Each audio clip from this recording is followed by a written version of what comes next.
कायरा में बगावत और सुल्तान अय्यूबी। फिलिस्तीन अभी सलीबियों के पांव तले करा रहा था। यरूशलेम सलीब पर लटका हुआ था।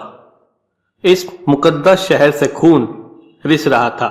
वहां के मुसलमान जो सलीबियों के जालिमाना इस्तबदात के शिकंजे में आए हुए थे, पिस रहे थे, तड़प रहे थे और सलाउद्दीन अय्यूबी का इंतजार कर रहे थे। उन तक ये इत्तलाएं पहुंच चुकी थी कि सुल्तान अय्यूबी फिलिस्तीन की सरजमीन में दाखिल हो चुका है और शुबुक का किला मुसलमानों के कब्जे में है। ये उनके लिए खुशखबरी थी, मगर ये खुशखबरी पैगाम अजल साबित हुई। सलेबियों ने शुबुक की शिकस्त का इंतकाम यरूशलेम और दीगर शहरों और कस्बों के मुसलमानों से लेना शुरू कर दिया था। वो मुसलमानों को मुर्दा कर देना चाहते थे ताकि वो जासूसी ना कर सके और हमले की सूरत में सलाउद्दीन अय्यूबी की मदद करने की जुर्रत ना करे। सबसे ज्यादा मजालिम कर्क के मुसलमानों पर तोड़े जा रहे थे। शुबुक के बाद कर्क एक बड़ा किला था जिस पर सलेबियों को बहुत नाज था।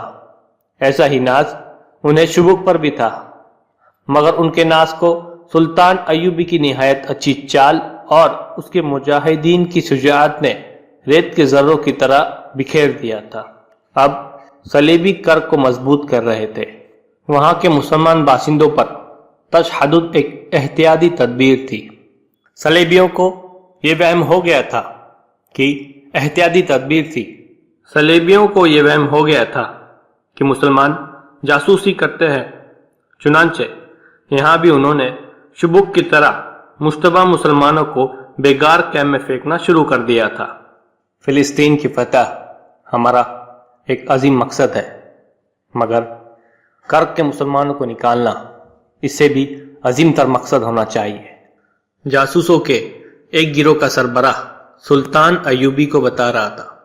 वह तलअत चंगेज नाम का एक तुर्क था जो 6 जासूसों को शुबुक से भागे हुए ईसाई बाशिंदों के बहरूप में कर्क ले गया था।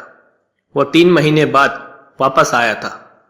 सुल्तान अय्यूबी को अली बिन सुफियान की मौजूदगी में वहां के हालात बता रहा था। सलीबी फौज जो भागकर कर्क पहुंची थी, उसके मुतालिक उसने बताया कि खासी बुरी हालत में है और फौरी तौर पर लड़ने के काबिल में नहीं। इस हारी हुई फौज ने कर्क में जाते ही मुसलमानों का जीना हराम कर दिया था। अंधाधुंध गिरफ्तारियां शुरू हो गई।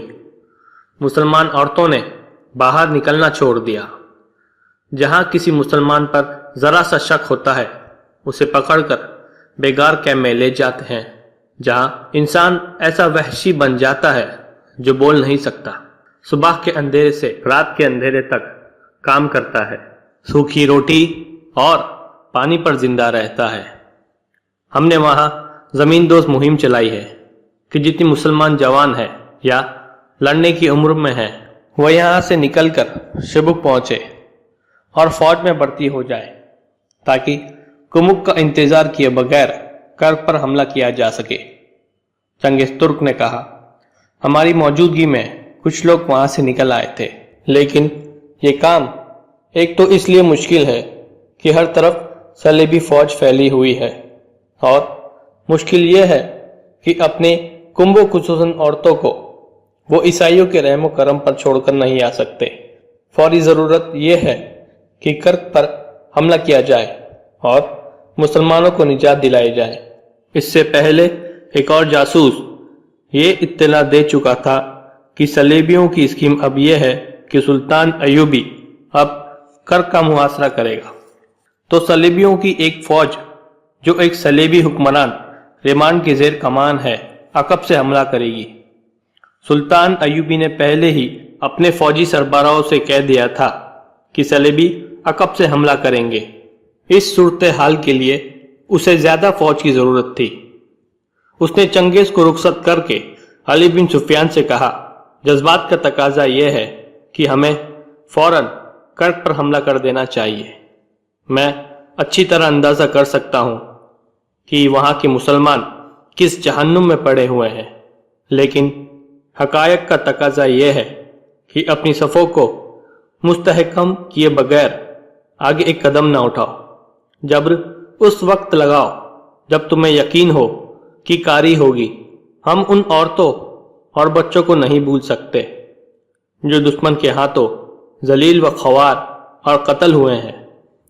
ये हमारे गुमनाम शहीद हैं। ये कौम की अजीम कुर्बानी है। मैं उन्हीं की आबरू और उन्हीं के वकार के लिए फिलिस्तीन लेना चाहता हूँ। अगर मेरा मकसद ये ना हो तो जंग का मकसद डाका और लूट मार रह जाता है।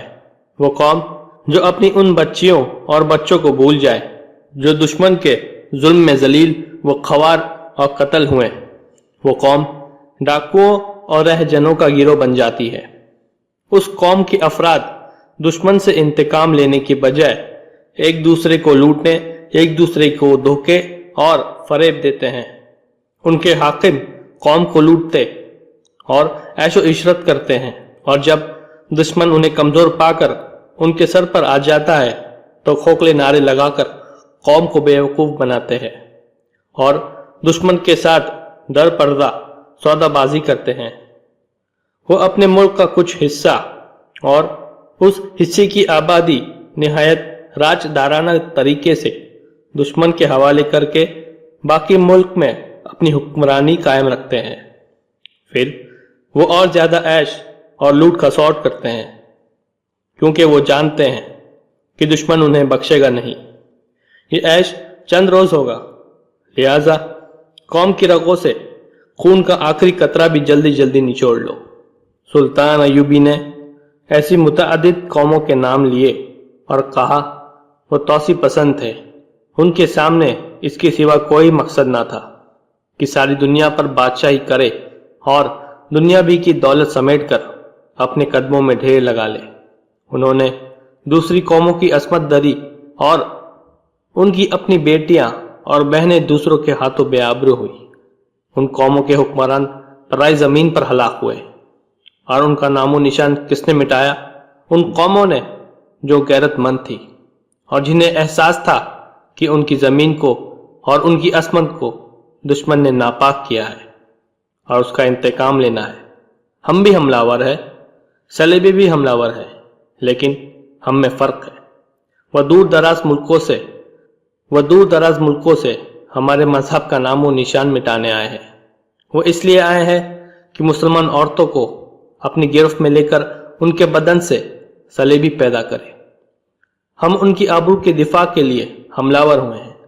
अगर हम कुफ्फार के तूफानों को ना रोके तो हम बेगैरत हैं और हम मुसलमान नहीं।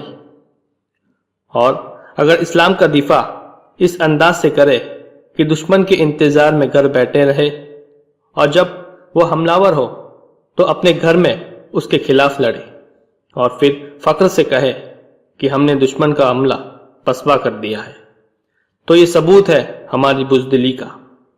दिफा का तरीका ये होता है कि दुश्मन तुम्हें मारने के लिए नियाम से तलवार निकालने लगे तो तुम्हारी तलवार उसकी गर्दन काट चुकी हो।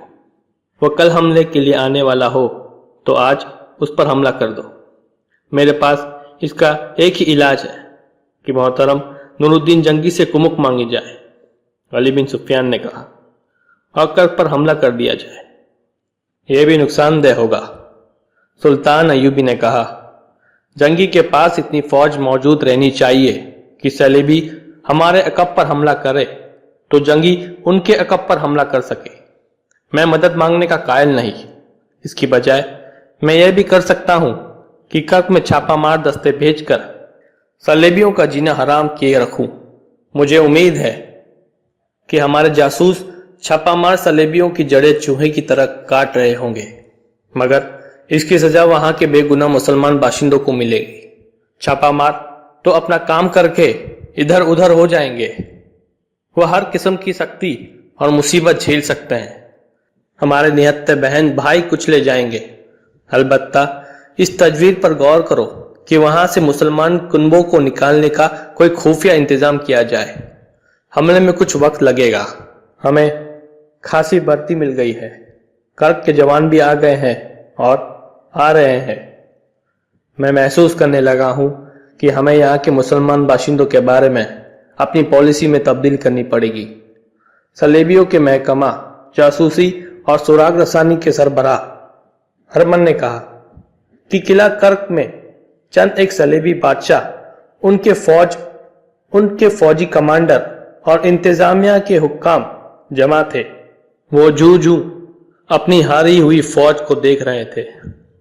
उनकी अकल पर गुस्सा और इंतकाम गालिब आता जा रहा था। वो शिकस्त को बहुत जल्दी फतह में बदलना चाहते थे। उनमें उनके इंटेलिजेंस का सरबराह हरमन वाहिद आदमी था जो ठंडे दिल से सोचता और अकल की बात करता था कि इसके सलेबी भाई कर्क के मुसलमान बाशिंदों के साथ कैसा वहशियाना सलूक कर रहे हैं। उसने कहा, आपने यही सलूक शुबुक के मुसलमानों के साथ किया। इसका नतीजा ये हुआ कि उन्होंने वहां मुसलमानों के कैंप से उस मुसलमान फौजी को भगा दिया जिसे हमने खतरनाक जासूस समझकर कैद में डाल दिया था। मुझे यकीन है कि उसे वहां के मुसलमानों ने पनाह दी थी। वो किले के अंदरूनी हालत व दिफा को देख गया था। उसके अलावा सलाउद्दीन अय्यूबी ने हमारे किले की दीवार तोड़ दी थी। इसमें अंदर के मुसलमानों का भी हाथ था। वे आपके सलूक से इस कदर परेशान आए हुए थे कि उन्होंने जान की बाजी लगाकर मुसलमान फौज की मदद की, और जब फौज का हरावल दस्ता अंदर आया तो मुसलमानों ने उसकी रहनुमाई की। इसीलिए हम कर्क के मुसलमानों का दमखम तोड़ रहे हैं कि उनमें जज्बा और हिम्मत ही ना रहे। एक सलीबी सालार ने कहा कि इसके बजाय अगर आप उन्हें अपना दोस्त बना ले तो वे आपकी मदद करेंगे। हरमन ने कहा, अगर आप मुझे इजाजत दे तो मैं प्यार और मोहब्बत से उनका मजहब तब्दील किए बगैर सलीब का गुरविदा बना लूंगा। मैं इन्हीं मुसलमानों को मुसलमानों के खिलाफ लड़ा दूंगा। तुम भूल रहे हो हरमन, एक मशहूर सलीबी बादशाह रिमान ने कहा, तुम चंद एक मुसलमानों को लालच देकर गद्दार बना सकते हो, मगर हर एक मुसलमान को इस्लामी फौज के खिलाफ नहीं कर सकते। पूरी कौम गद्दार नहीं हो सकती। हरमन, तुम उन लोगों पर इतना भरोसा ना करो। हम उन्हें दोस्त नहीं बनाना चाहते, हम उनकी नस्ल खत्म करना चाहते हैं। कोई भी गैर मुस्लिम किसी मुसलमान के साथ मोहब्बत करता है तो इसका ये मतलब है कि वो इस्लाम से मोहब्बत करता है, जबकि हमारा मकसद इस्लाम का खात्मा है। कर्क में, यरूशलेम में, अक्का और अदलीसा में और जहां भी सलीब की हुक्मरानी है, मुसलमानों को इस कदर परेशान करो कि वे मर जाए या सलीब के आगे घुटने टेक दे। मुसलमानों के साथ जो कुछ हो रहा है वो सलाउद्दीन अय्यूबी को बाकायदा मालूम होता जा रहा है। हरमन ने कहा, आप उसे उकसा रहे हैं कि वो कर्क पर जल्दी हमला करे। आप ये बोल रहे हैं कि हमारी फौज फौरी हमले के आगे ठहरने के लिए तैयार नहीं है। इसका हल ये नहीं कि अब मुसलमान बाशिंदों को सर पर बिठा ले। फिलिप ऑगस्टस ने कहा, आप लोग मुसलमान जंगी कैदियों को अभी तक पाल रहे हैं, उन्हें कत्ल क्यों नहीं कर देते? इसलिए कि अय्यूबी हमारे कैदियों को कत्ल कर देगा। गे ऑफ लुजिनियान ने जवाब दिया, हमारे पास मुसलमानों के कुल 361 कैदी हैं। मुसलमानों के पास हमारे 1275 कैदी हैं। क्या हम एक मुसलमान को मारने के लिए 4 सलेबी नहीं मरवा सकते? ऑगस्टस ने कहा, हमारे वो कैदी जो सलाउद्दीन अय्यूबी के पास हैं बुज़दिल थे। वो लड़ने के बजाय कैद हुए। वो जिंदा रहना चाहते थे। वो मुसलमानों के हाथों मर जाए तो अच्छा है। तुम इत्मीनान से मुसलमान कैदियों को खत्म कर दो। क्या मुसलमान बाशिंदों के साथ दरिंदों जैसा सलूक करके और मुसलमान जंगी कैदियों को कत्ल करके तुम सलाउद्दीन अय्यूबी को शिकस्त दे दोगे? सलार के ओहदे के एक सलीबी ने कहा, इस वक्त फौज के सामने मसला यह है कि अय्यूबी अगर पेश कदमी पर आया तो उसे किस तरफ रोकेंगे और उससे शुबुक का किला किस तरह वापस लिया जा सकता है। कर्क के तमाम मुसलमानों को कत्ल कर दो, اسے کیا ہوگا؟ ایوبی کی طرح تم اپنی نظر میں وہ اسد کیوں پیدا نہیں کرتے؟ کیا ہرمن بتا سکتا ہے کہ مصر میں اس کی زمین دوز کارروائیں کتنی ہے اور کامیابی کتنی ہے؟ توقع سے زیادہ ہرمن نے جواب دیا، علی بن سفیان صلاح الدین ایوبی کے ساتھ شبک میں ہے۔ میں نے قاہرہ سے اس کی غیر حاضری سے بہت فائدہ اٹھایا ہے۔ قاہرہ کے نائب ناظم مصلاح الدین کو فاطمیوں نے اپنے ساتھ ملا لیا۔ مصلاح الدین صلاح الدین ایوبی کا خاص ہے، لیکن اب ہمارے ہاتھ میں ہے۔ فاطمیوں نے در پردہ اپنا ایک خلیفہ مقرر کر لیا ہے۔ وہ قاہرہ کے اندر سے بغاوت اور سوڈانیوں کے حملے کا انتظار کر رہے ہیں۔ ہماری فوجی افسر سوڈانیوں کی فوج تیار کر رہے ہیں۔ قاہرہ سے صلاح الدین ایوبی جو فوج چھوڑ آیا ہے، اس کے 2 نایاب سالار ہمارے ہاتھوں میں کھیل رہے ہیں۔ ادھر سے سوڈانی حملہ کریں گے، قاہرہ میں بغاوت ہوگی اور فاطمی اپنی خلافت کا اعلان کر دیں گے۔ تم لوگ یہ بھول رہے ہو کہ صلاح الدین ایوبی اتنا تیز آدمی ہے کہ کرک پر حملہ ملتوی کر کے قاہرہ پہنچ جائے گا۔ ریمانڈ نے کہا، اسے یہی رہنے پر مجبور کرنے کے لیے ضروری ہے کہ اسے یہی الجھا لیا جائے۔ اس کا ایک طریقہ یہ ہے کہ اس کا راستہ روک لیا جائے اور اس کا ایک بھی سپاہی قاہرہ تک نہ پہنچ سکے۔